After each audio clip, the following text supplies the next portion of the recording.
Renklər insanın ruhudur, renklər həyatın ahəngidir, renklər dünyamızın rəngidir, renklər bizim danışan dilimizdir, renklər bizim ruhumuzun bütün mənalarda bir-birinə ən gözəl təqdimatıdır. Renklərin ahəngində, renklərin ağuşunda və renklərin səsində sizinlə görüşə gəlmişik əziz tamaşaçılarımız. Xəzərin sahilindəyik. Xəzər demək, renklərin bərq vuran işıltısı deməkdir. Və Xəzərin sahilində renkli xanım, gözəl xanım, renkləri özünə dost bilən, renklərlə bir yola çıxan xanım və sözün əsl mənasında öz adının haqqını verən xanım Mehriban xanım Alışova bugün Xəzərin sahilindədir. Mehriban xanım Azərbaycan Rəssamlar İttifaqının üzvüdür, UNESCO-nun Beynəlxalq Assosiasiyasının üzvüdür, Təbii Elmlər Akademiyasının üzvüdür Almaniyada və bu statuslardan əlavə Mehriban xanım özünü yaradan, özünü kəşf edən, özünün həyat hekayəsinin bugün baş qəhrəmanı olan çox gözəl bir xanımdır. Gözəl anadır, gözəl nənədir, gözəl həyat yoldaşıdır, gözəl rəfiqədir və gözəl cəmiyyətimizin danışan və cəmiyyətimizin özünü təsdiq edən qadın simalarından biridir. Biz tanıyırıq və istəyirik ki, əziz tamaşaçılarımız, siz də tanıyasınız. Xəzərin sahilindən sizi salamlayırıq. Xoş gəlmişsiniz Mehriban xanım. Çox sağ olun dəvətinizə görə Fəxriyə xanım, çox xoş oldu. Məkan gözəl məkandır. Sahil, dəniz, yaradıcı insanlar daima bilirsiniz, dənizi çox sevirlər. Mənə deyəndə bu məkanı mən sevindim ki, belə deyə Xəzərin sularına baxa-baxa gələcəm bu məkana və sizi kimi gözəl xanımla oturub söhbət eləyəcəyik, çay içəcəyik. Mehriban xanım, bölgə olaraq biz hər zaman insanlardan hansı bölgənin havasının, suyunun dadıb bura gəldiyini, yəni bir Bakıya gəldiyini hər zaman soruşuruq. Bu bizim ənənəvi suallarımızdan biridir. Niyə? Çünki insanın körpəlikdən doğulub boya başa çatdığı ruh, onu daha sonralar kamil yaşına çatanda onu təqib edir. Və kamil yaşına çatanda onu öz varlığına, onu öz keçmişinə, onu öz tarixinə qaytarır. Bax, bu mənada Mehriban xanımı biz tanıyaq. Mehriban xanım hara doğumludur? Mehriban xanım ixtisasca hansı ixtisasa yiyələnib və o yoldan bu yola gəldiyiniz qısa bir trayektoriyanın şahidi olmaq istəyirik. Fəxriyə xanım, siz danışdıqca mən getdim o illərə, uşaqlıq illərimə, gənclik illərimə. Mən Sumqayıt şəhərində anadan olmuşam. Amma anam, atam cənub zonasındandılar və əlbəttə ki, mən daha çox uşaq vaxtı ora gedirdim, uşaq vaxtı tətillərdə həmişə orada olurdum və o zonada insanlar o qədər, yəqin Azərbaycanın bütün bölgələri gözəldir, insanları gözəldir. Mən sadəcə uşaq vaxtından beynimdə yükləmişdim, elə həmişə gedəndə o zonaya. Mən elə bilirdim ki, elə bütün insanlar hamısı bu xasiyyətdədirlər və bütün adət-ənənələr eynidir. Amma böyüdükcə baxdım ki, hər bir bölgənin öz adət-ənənəsi, öz şirinlikləri var. Və böyüdükcə də dərk elədim ki, fərq eləməz, biz Azərbaycanlıyıq, belə deyək. Və o gəliş deyirsiniz, o keçid dövrü, yəni mənim böyüdüm, Sumqayıt şəhərində oxudum, daxil oldum, 8-ci sinifi bitirəndə daxil oldum mən Sovet Ticarəti Texnikumuna, oranı bitirdim. Ondan sonra o vaxtı Xalq Təsərrüfatı İnstitutu var idi. 3 il 6 ay oxudum Texnikumda, indi kollec deyirlər. Ondan sonra daxil oldum Xalq Təsərrüfatı İnstitutuna.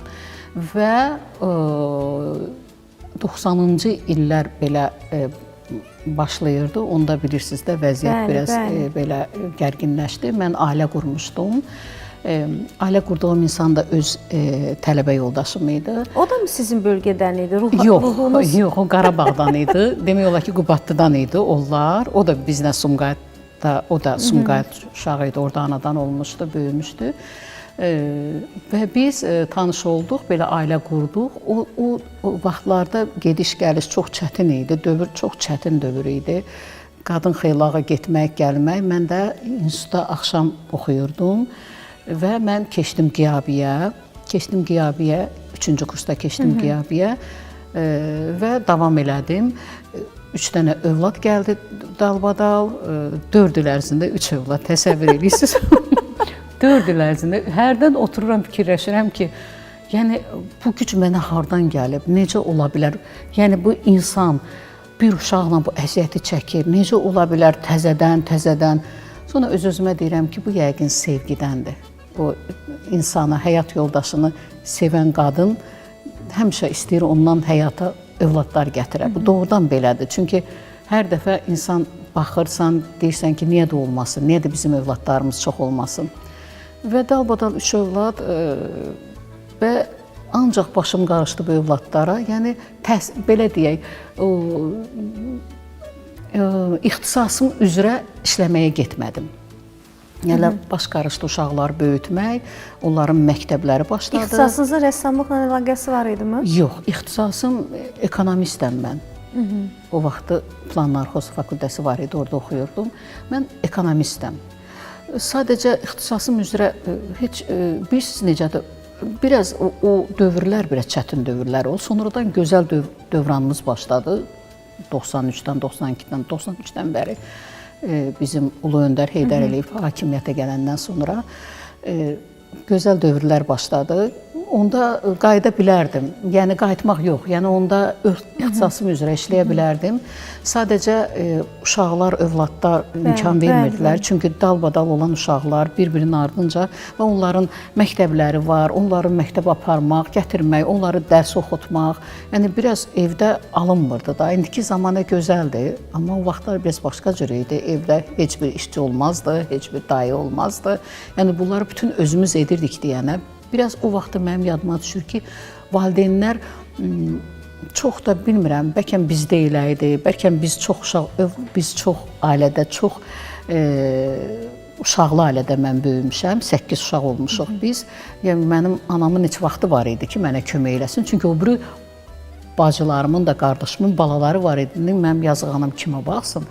Yəni biz heç vaxt ağlımızın ucundan getməzdi ki, anama paraq uşaq qoyaq, baxsın, biz gedək işə. Heç ağlımızın ucundan keçməzdi və yaxud da qaynanamıza. Yəni, bilmirəm, o vaxtda biz onu bilmirdim. Bəlkə o vaxtda qadınlar çox işləmirdilər, ya ondan idi. Çox vaxt qadınlar evdə otururdular. Bilmirəm nədən idi. Bu var idi. Çox qadınlar evdə idilər. İndi doğrudan da gözəl zamanədir. Vallahi Allah haqq, doğrudan gözəl zamanədir. Və nə deyim mən? Ondan sonra elə uşaqların təhsili, uşaqlar da maşallah məndə 5 il oxuyurdular, yaxşı oxuyurdular da. Mənim qiymətim ancaq 5 idi, hərdən 4 olar. Belə deyirdim, insansız ola bilər 4 olar belə, amma nə badə 3-2 bu mənə aid deyil idi də. Uşaqlar da yaxşı oxuyurdular deyənə daha da həvəslənirdim, daha da bunların gələcəyini fikirləşirdim, necə, nə cür. İndi birlikdə düzdür, tək mən planı qurmurdum, yoldaşımla birlikdə plan qururduq, amma əlbəttə ki, övladın da razılıq olmalıdır. Bax, elə bu məqama gələk ki, Mehriban xanım, bəzən uğur və arzularımız bizim getdiyimiz yolun özü deyil də çatdığımız məqam olur. Həmin o məqamda biz artıq bilə bilirik ki, biz uğurluyuq və bilə bilirik ki, biz istədiyimiz məqama çatmışıq. Bax, bu yolu gəlmək, bu keşməkeşlərdən keçmək, bəli, o dövrlər asan dövrlər deyildi. Amma bugün Mehriban Alışova adlı bir imza var cəmiyyətdə və bu imza öz sözünü deyə biləcək bir imzadır. Çünki bəlli bir yolda özünü kəşf edə, kamilləşə gəlir insan bir məqama. Siz özünüzü indiki bu həyatınızın bu dönəmində gəldiyiniz yola baxanda, o zamanlar, o çətin dövrlərdə, bax o dediyiniz 3 uşaq, çox uşaqlı ailədə böyümək və s. Bu məqamı xəyalınızda təsəvvür edirdinizmi? Əlbəttə ki, heç vaxt təsəvvür eləyə bilməzdim. Çünki mən ixtisası ekonomistəm. Mənim ətrafım demək olar ki, rəssam yoxdur. Sənətkarlar var idi, amma rəssamımız yox idi. Və mən evdar bir xanım idim. Yəni, evdar bir xanım ancaq nə arzulaya bilər? Balalarını böyütsün, yerber eləsin, oxutsun, ailə qursunlar, nəvələrimə baxım. Evdar xanımın fikirləri ancaq bu ola bilər. Amma inanın ki, siz deyirsiniz, mən hiss edirdim nəysə, bilmirdim nəysə. deyə bilmirəm. O biraz çətin məsələdir. Çünki Allah Taala insana belə deyək, o həyat deyək yazısı var. Alın yazısı. Alın yazısı var. O alın yazısı bir də görürsən deyirlər ki, məsələn üçün insan başına bir iş gəldilər, alın yazısıdır. Mən onu qəbul edə bilmirəm. Alın yazısı insanın sənəti ola bilər, alın yazısı insanın gələcəyi ola bilər, həyatı ola bilər.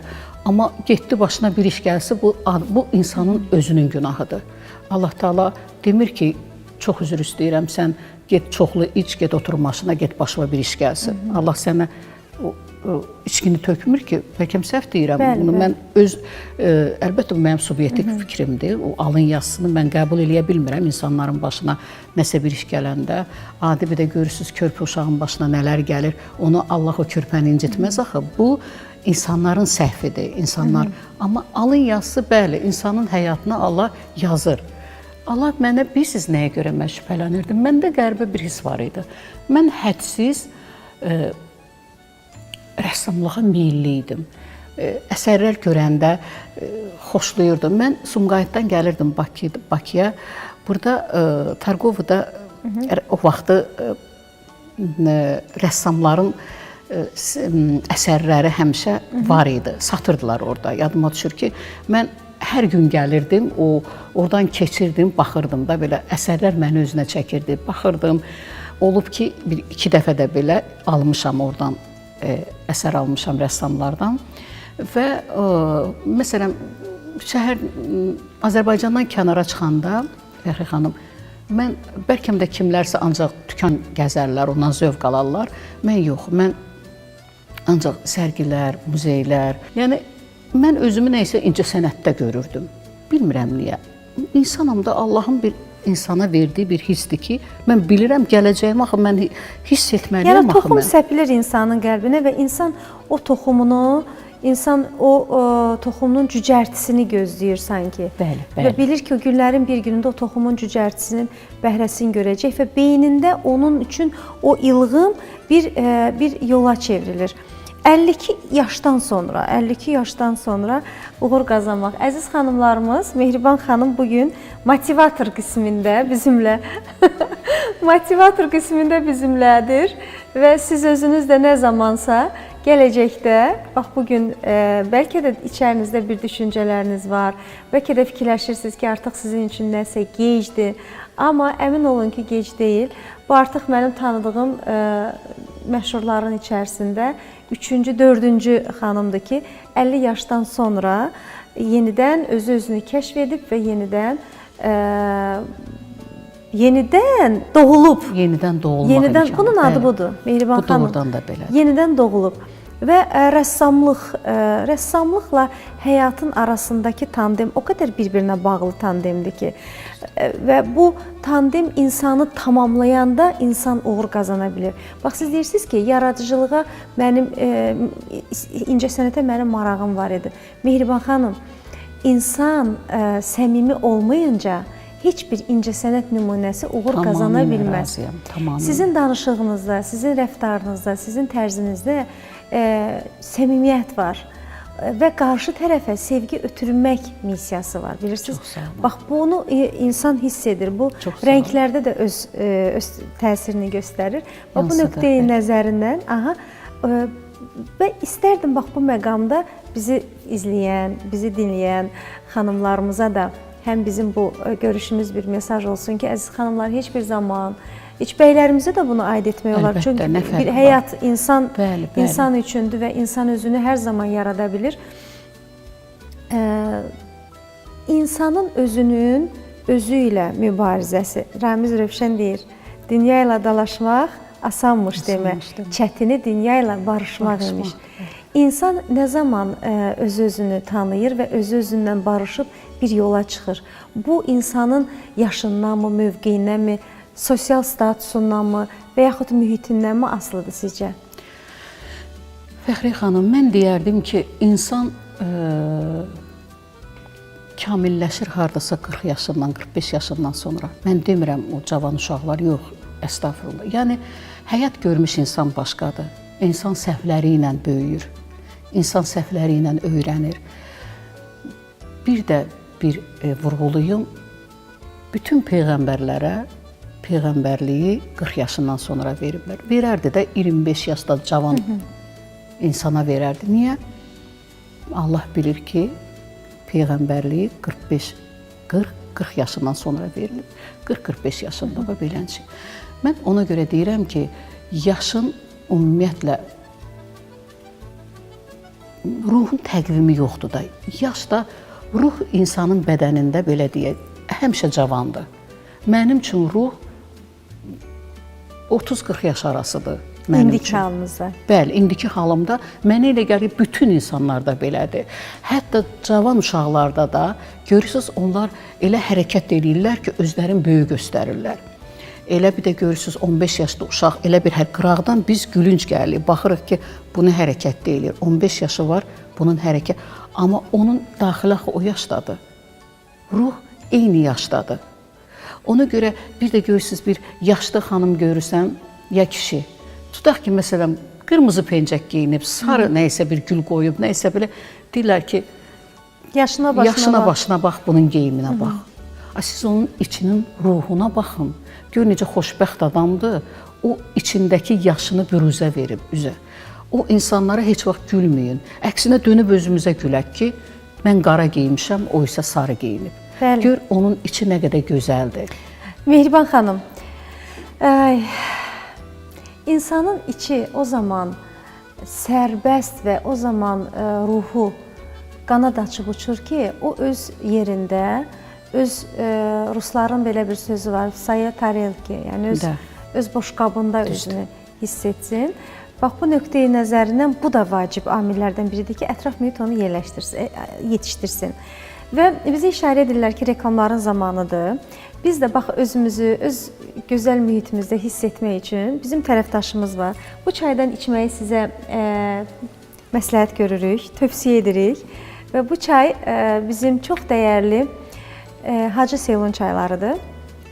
Və niyə dəyərlidir? Çünki hər bir kəs, qonaqlar içəndə bunun dadının fərqli olduğunu fərqinə var. Gözəl çaydır, biz bundan istifadə edirik. Evdə də, anamgildə də istifadə edirlər qardaşım gibi. Qısa bir fasiləmiz var, əziz tamaşaçılarımız. Özünü yenidən yaradan və Azərbaycanın sənət nümunələrini, rəssamlıq əsərlərini beynəlxalq arenada təqdim edən bir xanım. Qısa bir aradan sonra biz Mehriban xanımla daha maraqlı söhbət eləyəcəyik. Odur ki, kanalı dəyişməyin. Bir daha sizi salamlayıram, əziz tamaşaçılarımız. Xəzərin sahilindən sizi salamlayırıq və Xəzərin sahilində bizim qadın ruhuna, bugün biz qadın rənginə, qadın ahənginə, qadın ürəyinə, qadın səsinə pünhan olmuşuq və onun da ruhu ilə, ahəngi ilə hesab edirik ki, siz də bizimlə çox gözəl bir dəqiqələr yaşayırsınız. Dünya sevgi üzərində qurulur, insanlara sevgi vermək, insanlara o hissləri bəxş etmək və bunun üçün çaba göstərmək ən ali hisslərdən biridir ki, Mehriban xanım da öz sənət əsərləri ilə bizim hər birimizə o nümunələri göstərir və bəxş edir. Mehriban xanım, Bəli. Əzizim, sizin əsərləriniz, sizin sərgiləriniz və sizin o cümlədən gördüyünüz işlər, bax, bunlar istərdim ki, siz özünüz bunlar haqqında danışasınız. Çünki mən bilirəm ki, siz Gəncədə, bilirəm ki, Laçında fiziki məhdudlu uşaqlar üçün tədbirlər keçirmisiniz və Down sindromlu uşaqlar üçün tədbirlər keçirmisiniz. Bax, bu ideya hardan gəldi və bunları keçirmək, bunları həyata keçirəndə o uşaqların gözündəki o sevinci qazanmaq, bax, bütün bunlar çox gözəl hisslərdir. Əslində onu yaşayanda belə, onu hiss edəndə belə insana xoşdur ki, onu yaşayasan. Əvvələ deyim, siz dediyiniz o, belə deyək, fiziki məhdudiyyətli uşaqlar, mən onları deyərdim ki, inanırsınız ki, onlarla mən söhbət eləyəndə, onlarda mən qüsur görmürəm. Qüsur bizim normal saydığımız insanlarda görürəm, inanın mənə. Çünki onlar o qədər mələk kimidirlər ki, onlar heç vaxt insanın sözündən söz çıxarmırlar, onlarda paxıllıq hissi yoxdur. Onlarda dalca danışmaq yoxdur. Onlar sözü üzə deyirlər. Nə ürəklərində fikir varsa deyirlər və onlar insanı elə sevirlər ki, elə əzizləyirlər ki, yəni doğrudan onların içindən gəlir. Özü də onlar insanı tanıyırlar. Bir autizm sindromlu bir qız uşağı var. O mənə deyir ki, onun anası deyir ki, Mehriban xanım, mənim qızım insanları ya qara görür, ya krem görür. Qara gördüyü insanlar, onlar bilirsiniz də Allahın sevimli bəndələridirlər. Onlar cənnətdə, biz özümüzə yazığımız gəlsin. Onların cənnətdə öz yerləri var. O deyir ki, mənim qızım pis xislətli insanları tanıyır və onlara qara insan deyir. Qara, o qaradır, o mənə yaxın gəlməsin. Özü də deyir. Kimi çox sevir, ona krem rəngi deyir. Bilirsiniz necədir? İnsan o imtihana gedir, belə biraz həyəcan keçirsəni. Mən bir növ həyəcan keçirdim. İnsanıq da, hər bir insan onsuz da deyir ki, kimi dindirirsən, hər bir insan deyir, mən yaxşıyam. Amma elə insanın sənə qiymət verməyi, bax, safdır. Yəni, bu insanın ağzından çıxan, elə bil ki, doğrudan da sənin təsdiqindir. Gəldim, mən dedim, Mehriban xanım, gəlim, görün, sizə nə deyəcək? Gəldim, deyirəm ki, qızın adı yadımdan çıxıb, çünki çox uşaqlar var. Qızım dedi ki, dayandı, belə baxdı mənə, baxdı, dedi, mən Mehriban xanımı krem rəngi görürəm. İmtahandan yaxşı çıxdınız. Mən imtahandan o qədər gözəl çıxdım ki, ay Allah, qızı o qədər öpürəm. Elə bilirəm ki, məni bu həyat qiymətimdir. Mən gör nə qədər oğlanlar... Amma həqiqətən elədir. Həqiqətən elədir. Çünki başqa insanlar insanı əlbəttə ki, məqsədli, biri üçün anayıq, biri üçün bacıyıq, biri üçün doğmayıq, biri üçün rəfiqəyik, biri üçün düşmənik, biri üçün dostuq. O baxışdan baxırlar. Amma o qiyməti almaq ruhun rəngini seçmək. Mən ondan sonra o qədər onsuz da belə hər hərəkətimə fikir verən insanam. Çalışaram heç kəsin qəlbinə dəyməyim. Düzdür, həyatdır. Bir də görürsünüz ki, nə qədər bir insanı çox tərifləyirsən, çox əzizləyirsən, çox orasına baxırsan ki, elə bir təpki alırsan sonra. Deyirsən ki, ona o qədər dəyər verdim. Amma bu insanlara dəyər verdikcə vermək istəyirsən. Dəyər verdikcə vermək istəyirsən. Çünki qarşılığını o qədər gözəl alırsan. Qucaq dolusu, gözəl sözlər. Nə bilim, hərdən bəzən insanlar deyirlər ki, bəzi insanlar var deyirlər ki, lazım deyir o insanlara, o elə uşaqlara yaxın. Özünə, nə bilim, negativ ora-bura mən indi açıqlamaq istəmirəm.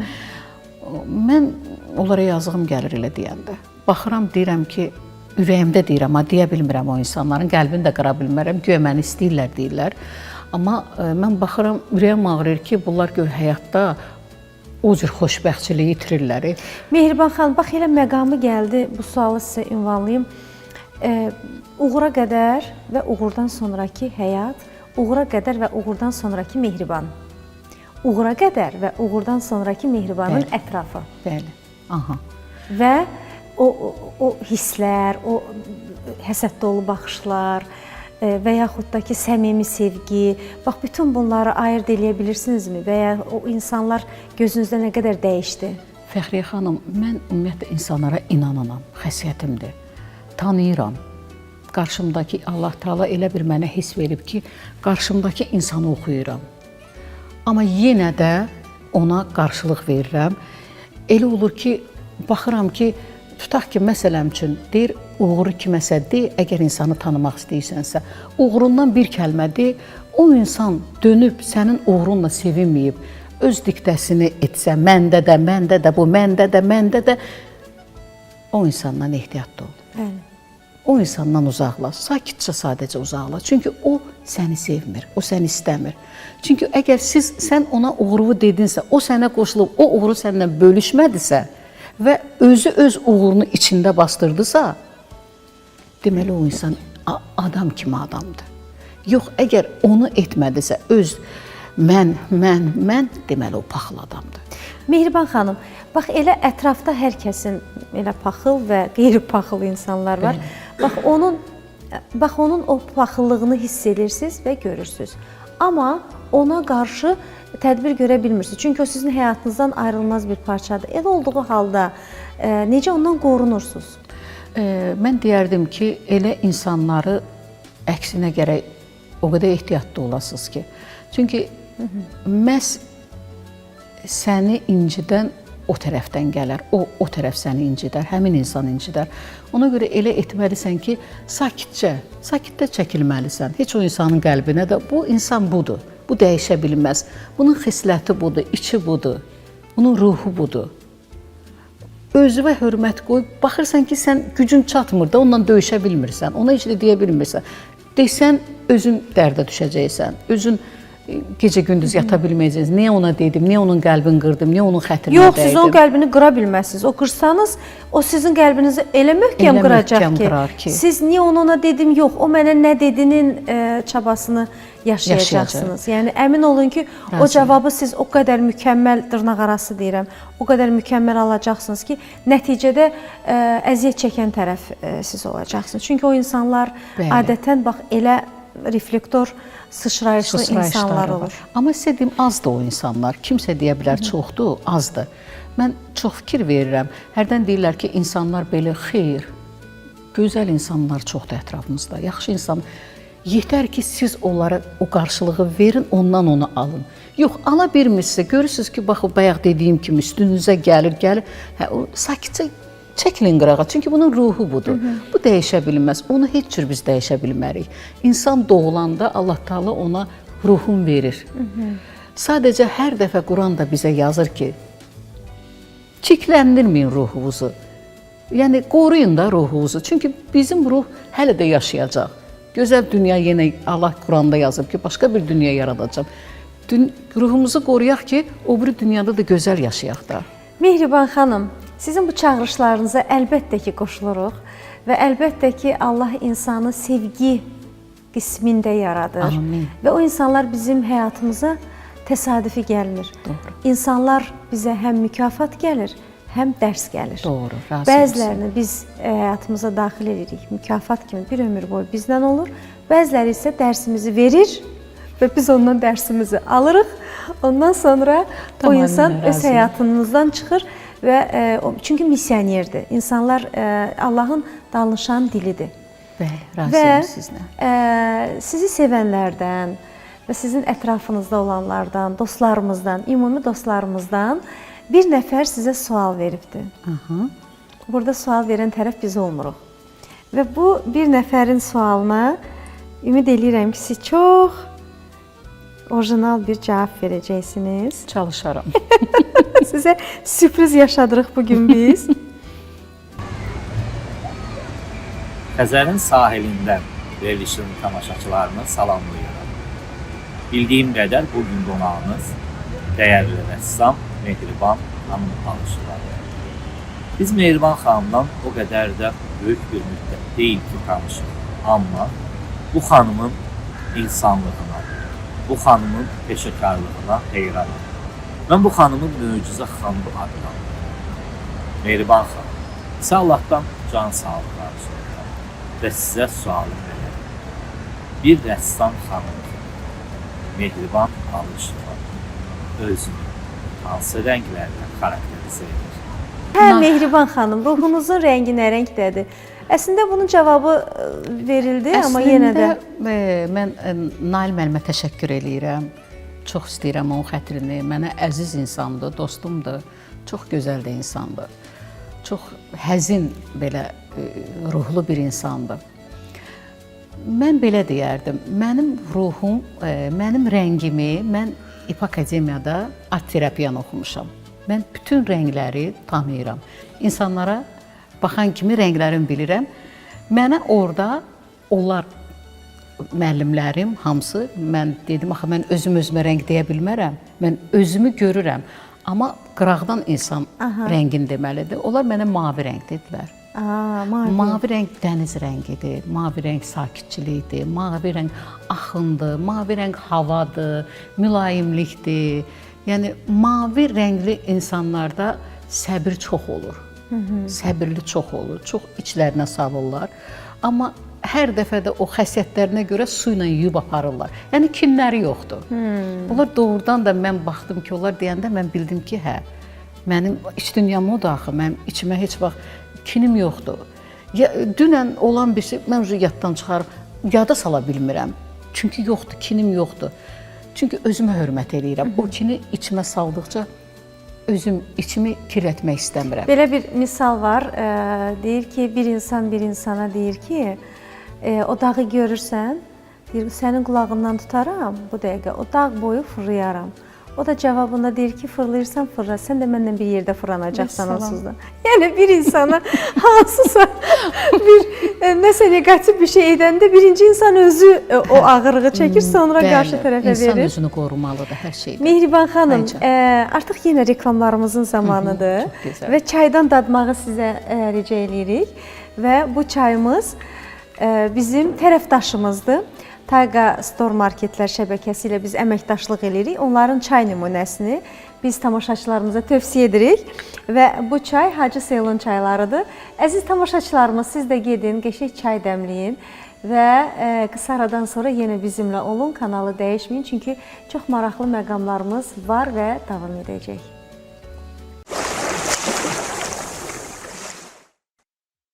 Reklamlarımız bitdi əziz tamaşaçılarımız. Qısa bir araydı bizim aramızdakı olan fasilə.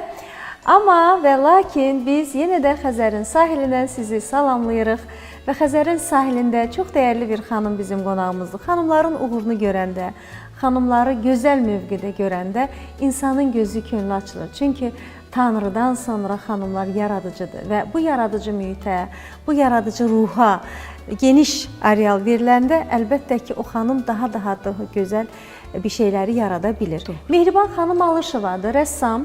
Mehriban xanım Alışeva Azərbaycan Rəssamlar İttifaqının üzvüdür. Mehriban xanım Alışeva UNESCO-nun Beynəlxalq Assosiasiyasının üzvüdür və Mehriban xanım Alışeva beynəlxalq sərgilərdə Azərbaycan rənglərini, Azərbaycan ruhunu təmsil edən bir imzadır. Və Mehriban xanım, elə sizin əsərləriniz, mən sizin əsərlərinizə baxanda oradakı rəng tandemlərinin çox fərqli ahəngdə olduğunu görürdüm və sizin əsərləriniz individualdır. Həm də onlar birini təkrarlamır, həmin o ruha, o iş prosesinin özündə görürsən ki, məhz bu əsər bu ruh üçündür, məhz bu əsər bu an üçün öz diktəsini edir, onun ikincisi olmayacaq. Sizin bəs əsərlərinizi götürmək, sizin əsərlərinizi, mən bildiyim qədərilə siz 51 əsər hədiyyə etmişsiniz uşaqlara və eyni zamanda da əsərlərinizi bəs necə əldə eləmək olar, mümkündürmü? Fəxriyə xanım, Zəfər Bayramı 5 illiyinə həsr olunmuş böyük bir sərgi oldu. Bu sərgini Mədəniyyət Nazirliyi və Bakı Şəhər Mədəniyyət Baş İdarəsi, bir də Suraxanı rayon Yeni Azərbaycan Partiyası təşkil eləmişdilər və bura düz mənə əsasən sərginin adı Rənglərin 44 çaları idi. Mən 44 əsər, flüt art əsəri hazırlamışdım. Siz deyirsiniz, məndə janrlar cürəbəcürdür, belə. Mən hazırlamışdım, sonra mənə bir həftə qabaq zəng edib dedilər ki, Mehriban xanım, şəhid ailələri bəs 7 nəfərdə artıqdır, 51 əsər lazımdır. Təsəvvür edin, mən o bir həftəni gecə-gündüz yatmadım, çünki qurumalıdır. Mən onu çərçivəyə verməliyəm, laklamalıyam. Mən 3 gün demək olar ki, yatmadım. İşlədim ki, ancaq bu bir 2 gün, 3 günə də qurusun ki, mən onu verim çərçivəyə, sonra onu laklayım. Mən bunları elədim. Çünki mən yox deyə bilməzdim. Mümkün deyə bilməzdim ki, yox, onlar məndə 44-dür, onlar şəhidlərimizin balalarıdır. Və mən əsərlər sərgiləndi və onları mən şəhid ailələrin balalarına hədiyyə elədim. Və bununla da mənə elə gəlir ki, rəssam rəssamlıq akademiyasını qutardım. Mən özlüyümdə onu elə bir qiymət verdim. Bəli, əgər mən deyir o birinci sinifdən 5-ci sinifə keçirlər, 5-ci sinifdən mənə elə gəldi ki, mən elə yox, mən özümə qıraqdan. Çünki bu rəssamlar ailəsində bir ilk oldu. Hələ rəssamlar ailəsində 51 əsərini hədiyyə edən rəssam olmayıb. Yəni buna böyük ürək lazımdır. bu ürək məndə olduğuna görə şükürlər olsun Allahıma və özümü elə bildim ki, mən akademiyanı bitirdim. Mən rəssamlıq akademiyasını bitirməmişəm. Təhsilim var. Rusiya Dövlət Humanitar Universitetinin mən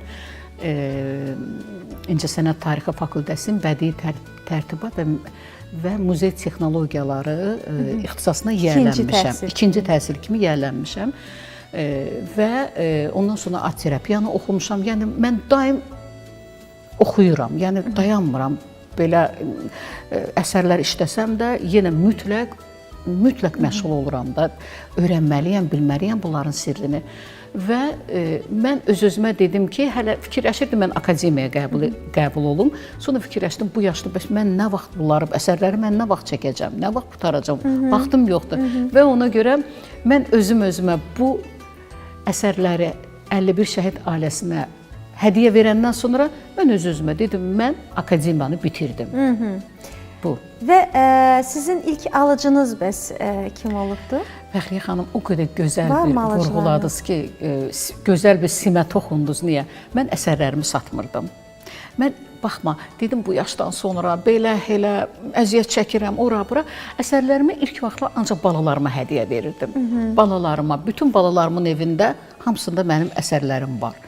Amma get-gedə insan o daha da belə akademik səviyyədə çəkməyə başlayırsa, get-gedə əziyyəti baxırsan, puxtələşirsənsə, elə bir əsərlərimə qarşı qısqanclıq başladı məndə yaranmağa.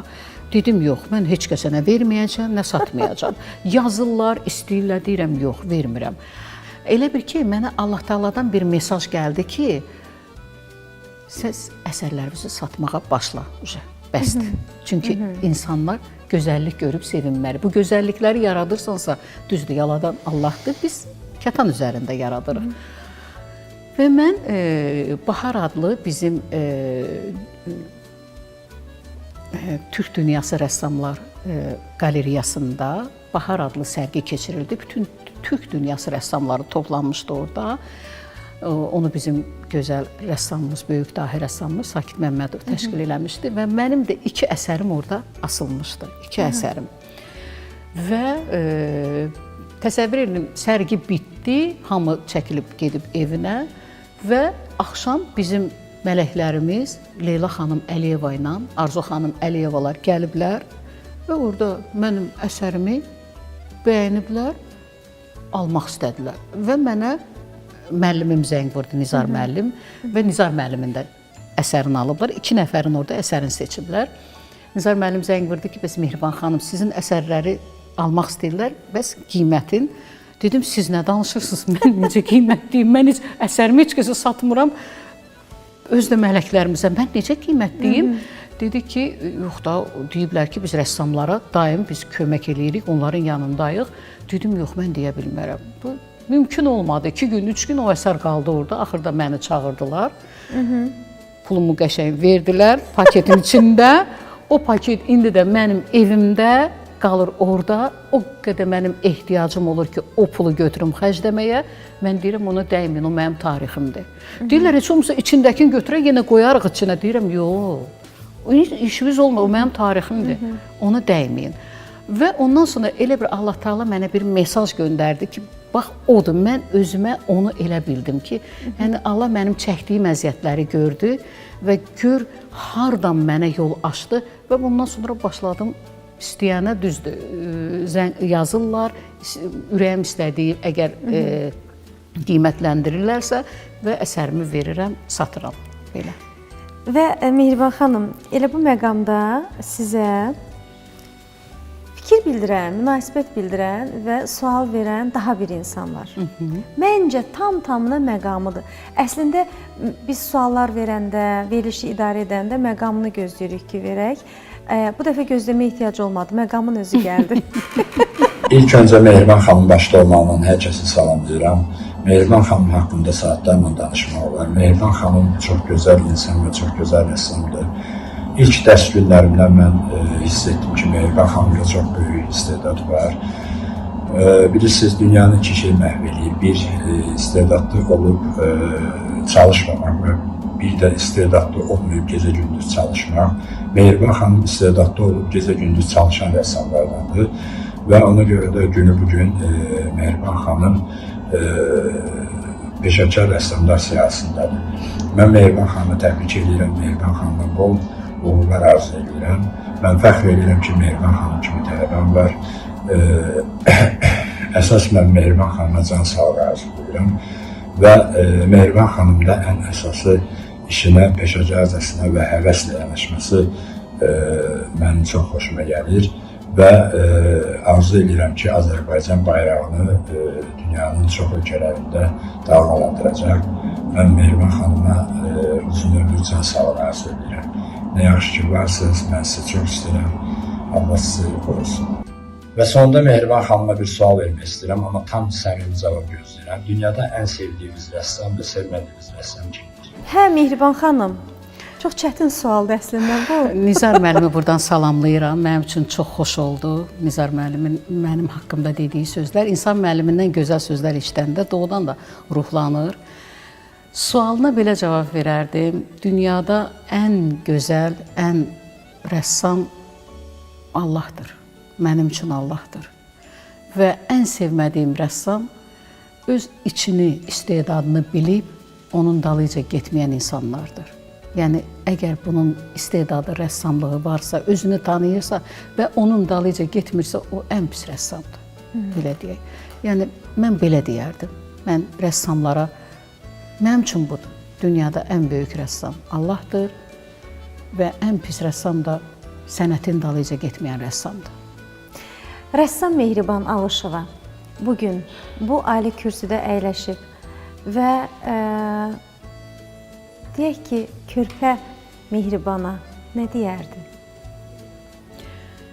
Körpə Mehribana deyərdim ki, səni çox istəyirəm.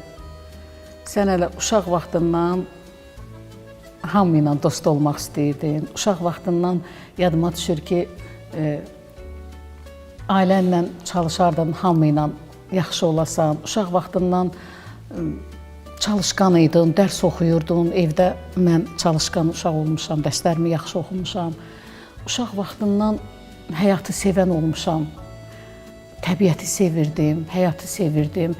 Ağaclarda, yarpaqda belə gözəllik axtarırdım. Ağacda, güldə, kəpənəklərdə, o qədər cürbəcə kəpənəklərdə o qədər məni düşündürürdü kəpənəklərin gözəlliyi. Qar dənəciklərini bilirdim ki, hərəsi bir formadadır. O qədər əlimə alırdım belə, deyirdim, ay bu əridir, bunun forması belə. O qədər hər şeydə mən axtarırdım, gözəlliyi axtarırdım ki, yəqin buymuş da Allah Taala'nın mənə cızdığı, belə deyəm, mənə göstərdiyi yoluymuş bu. Bəs bundan sonraki bugünkü Mehriban, bundan sonraki Mehribana nə deyər?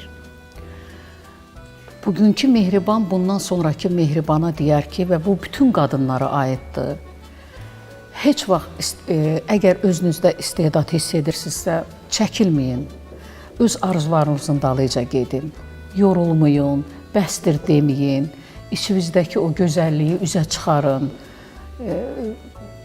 Tək mənə aid deyil və uğurlar, ancaq irəliyə uğurlar. Çünki insan adicə bir əsəri mən çəkəndə, belə deyək, üstündən bir ay, 2 ay keçəndə bitirmişəm. Baxıram, deyirəm, bunu gərək belə eləyərdim, bunu gərək belə eləyərdim. Yəni, insan get-gedə özündə nöqsan demərəm, yəni irəliyə getmək, onu deyə bilərəm. Yəni, daha da gözəlliklər yaratmaq istəyir və hamıya onu arzu edirəm ki, heç vaxt bəsdir deməyin. Ancaq irəliyə Allah sizin yollarınızı uğurlu eləsin və mən də onun içində belə deyirəm. Bu arzu istəklərə qoşuluruq Mehriban xanım. Adının haqqını verən xanım. Sizin bax bu simanız, bu mehribanlığınız, bu mavi rənginiz, bu krem rənginiz bizim də ruhumuza sirayət etdi. Mavi Xəzərimizin ağuşunda sizinlə bərabər olduq. Bu gözəl gülü çiçəyin içində və bu gözəl ruhun ahəngində hesab edirəm tamaşaçılarımız da bizdən müəyyən mənada hardasa özləri üçün əks edən bir hisslər yaşadılar.